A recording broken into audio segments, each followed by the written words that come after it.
Okay, so I'm going to be reading chapter 4 of the Kildee house. Chapter 4. Jerome and Emma Lou buried Mrs. Grouch under a madrona tree back of the house. Jerome potted the earth into a smooth mound. Then he leaned on his shovel and he looked down at the new grave. Emma Lou was on her hands and knees. She was holding old Grouch back. He objected to having earth piled over the slim one, and he was growling and roughing his fur and snapping at Emma Lou, but he did not bite her. He let her put an arm around him and pulled him away. She looked up at Jerome. There should be a stone for a marker or something, she said. Jerome thought of the tools sealed into his fireplace. He didn't say anything for quite a while, and finally he said, I'll make a headstone for her. He moved the shovel a little and added, I'll make a fine headstone for Mrs. Grouch.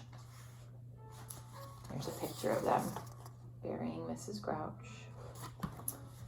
Emma Lou blinked back tears, and she smiled up at him. That would be swell.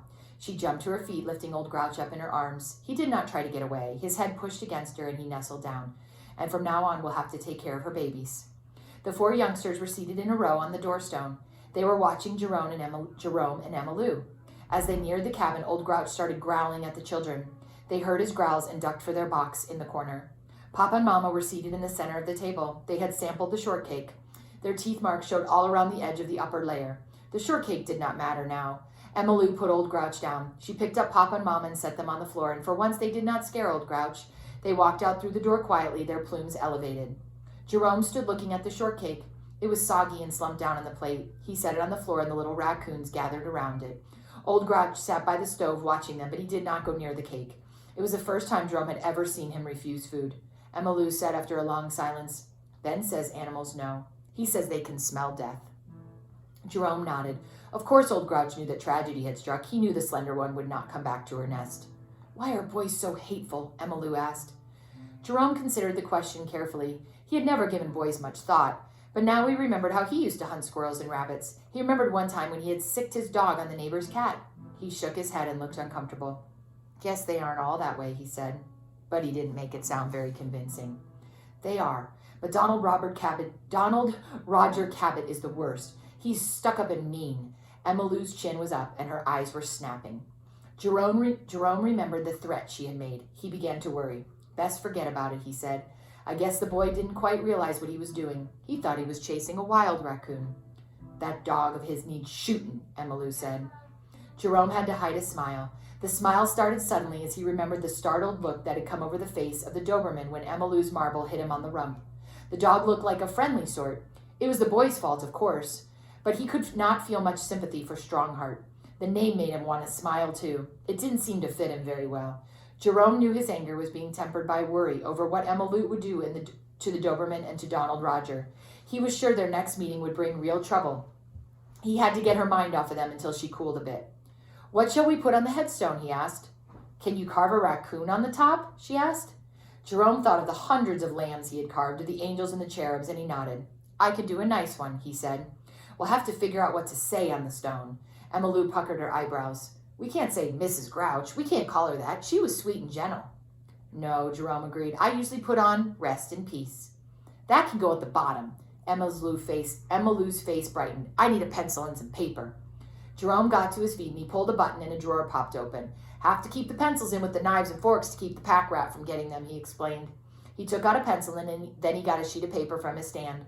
Emma Lou sat looking at the paper for a long time, and at last she looked up at Jerome. I think Charmin is a beautiful name, she said. She had just read a book about a girl named Charmin who had been very beautiful, though a bit unlucky. Nice name, Jerome agreed. Emma Lou wrote Charmin. She spelled it C-H-R-M-I-N-E. Then she chewed the rubber on the pencil for a while. How about putting a lovely lady under that? Jerome nodded. And the date. We can't put the date of birth, but we can put passed away, July 27, 1948. And under that, rest in peace. Emma Lou's pencil moved busily. When she had finished writing, she nodded her head. It will be very beautiful, she said softly. And so Mrs. Grouch became Charmin, a lovely lady. She was freed from the influence of her grouchy husband and elevated to a high place in the memory of 2 who would remember her longer than anyone else. Jerome got a chisel and a hammer, and he removed the largest stone from the face of the fireplace, and his tools were neatly stacked in the deep cavern he had made for them. The sight of them gave Jerome a feeling of eagerness. He realized that he had missed them. He took them out and laid them in a row on the table. He had a few slabs of Monterey stone left over from building the fireplace. The cream-colored stone would work very well. Selecting a piece, he set it on the table and looked at it. Emma Lou hovered about hopefully. I'll have to think on it a bit, Jerome said. Next time you come, I'll have the raccoon cut on the top. Emma Lou nodded. She understood that Jerome couldn't carve out a raccoon with her standing there looking at him. She couldn't write a letter with Ben looking over her shoulder, reading each word she wrote. You'll keep an eye on her little ones? She asked anxiously. Jerome nodded. There wouldn't be much care needed. They had been eating meat for a long time. Their mother had had them out in the woods almost every day. He was sure they would start to prowl very soon, and he did not wish to keep them from their natural way of life. They're beginning to want to look around a bit, he said. You won't fasten the little door? No, Jerome said. Would you? Emma Lou hesitated. No, she agreed, but if they run away, it will be lonesome. Jerome considered this. He had thought about the raccoons quite a bit. He was sure they would go away into the woods and take up the life they were supposed to live. He had made up his mind not to try to make domestic animals out of them. They should do the things raccoons did. They couldn't just stay in the box until they grew as big as Old Grouch. For one thing, there wouldn't be room in the box. I guess they'll go off and be raccoons, he said. I hope they come back once in a while, Emma Lou said. Of course, I'm bound to meet them in the woods, but it would be nice if they made this their headquarters. Jerome looked down at Old Grouch, who had seated himself where he could look out through the window. He wondered if the old fellow would go out and find himself another mate. He smiled at Emma Lou. I think he'll stay with me. Yes, he'll stay, Emma Lou agreed. Well, I better be running along, but I'll keep a closer watch on this hill from now on. There was a cold gleam in her eyes. I don't think you'll need a rifle, Jerome ventured. I'll pack one anyway, Emma Lou said. She got to her feet and walked to the door. I'll see you tomorrow, she called over her shoulder. Jerome watched her swing across the clearing. He sighed deeply. He was going to miss Charmin, the lovely lady. The cabin would not be the same without her. He sat down and stared at the slab of Monterey stone. A feeling of eagerness began to grow inside him. He'd cut a head and forepaws, make her appear to be behind the stone and peeping over it, the way she always looked at him over the edge of the box. He took the stone out on the doorstone, and then he brought his tools out and laid them in a row, and very soon he was tapping away. And there's Jerome, tapping away. Jerome smiled as he shaped the stone. The rough form of a raccoon head began to appear at the top of the slab. The sun dipped toward distant San Francisco Bay. On the other side of the slope, blue shadows stole in upon Monterey Bay. On the heels of the shadows came fog banks. Jerome chipped and shaped and smiled, and when dusk forced him to stop working, he carried the slab into the house and he set it on the table. When he lighted the gasoline lantern, he discovered that Old Grouch had routed the children out of the box and was curled up in their nest. The children were huddled into a small heap up under the stove. Jerome listened for a few minutes to the snores coming from the box, and then he moved the slab of stone to the mantel over the fireplace and set about getting supper. He was hungry, having eaten nothing since breakfast, so he fried 4 eggs and 4 strips of bacon. Before the stovetop was hot, the young raccoons were awake and seated in a circle watching eagerly. But no little lady had hopped out of the box in the corner when he pulled the button to release the egg drawer. Old Grouch did not stir. Jerome boiled 2 eggs for the raccoons, and he fried the other 2 with the bacon for himself, and he made his coffee a bit stronger than that night. When he sat down, the 4 raccoons moved in to gather around the saucer where he had set out the crumbled egg and bits of bacon. The youngsters grumbled and chattered as they ate. They did not seem worried at all. The meal was over before Old Grouch roused himself and climbed out of the box. Jerome boiled an egg for the old fellow. Old Grouch ate it, but without his usual zest. When he had finished, he ambled back to the box and climbed into it.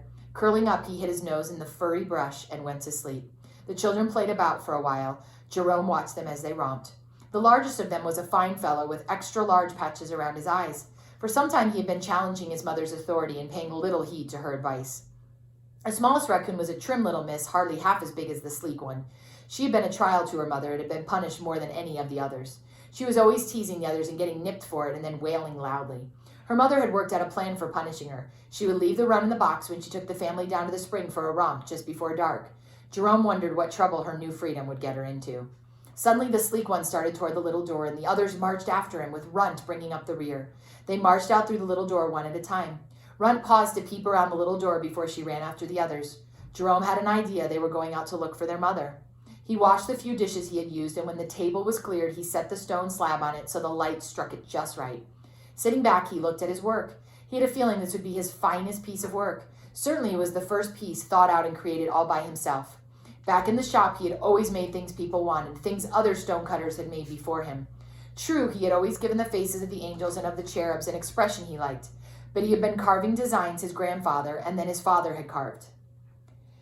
He was impatient to finish the piece, but he knew he would not work well by the light of the lamp. He needed sunshine to drive away the shadows. He lighted the fire in his fireplace and sat down in his chair. Old Grouch did not join him. Puffing his pipe, Jerome caught himself listening for the return of the raccoons, and after a while Mama came in. She ducked under the bed, and after a while she came out with a fat mouse between her teeth, and she ate all of the mouse, feet and fur included.